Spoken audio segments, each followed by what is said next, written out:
I am turning 54 soon. And like most of us, if we just look at today's medicine, someone my age has much fewer days ahead than behind them. And these days ahead do not look very bright for someone in their 50s, and certainly for someone in their 60s, 70s, and 80s. And the longer I live, and the more research that I see, and the results that are coming out from not just my group of 20 scientists at Harvard, but around the world, including here in the UAE, tells us that this change in medicine is coming. It's really no longer an if, it's really a question of when. We were visiting G42 and the Emirati Genome Project folks today and yesterday.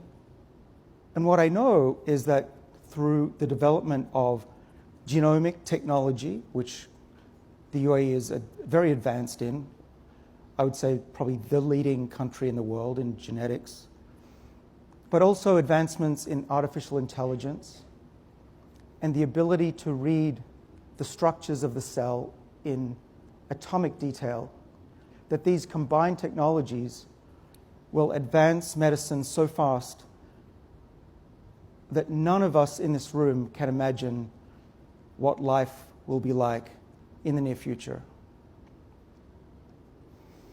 I'm also here to tell you that there's been a really remarkable discovery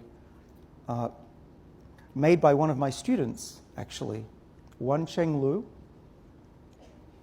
He's now 30 years old, and when he was about 27, he made what I think is one of the most remarkable discoveries of a lifetime. What he discovered, as I'll tell you today, is that there is a backup copy of youth in every cell in our bodies. What does this mean for us? It means that if you see somebody who's old and frail and sick, you should not think of them as old. You should look at them as though they have a corrupted software that needs to be reinstalled. And in my lab, we are learning now how to do that. In rodents, in mice, we do this. We are now learning to do this in non-human primates, monkeys.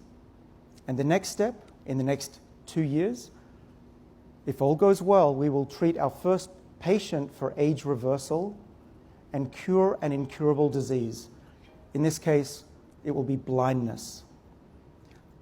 These are things that we didn't even imagine could be possible just 5 years ago.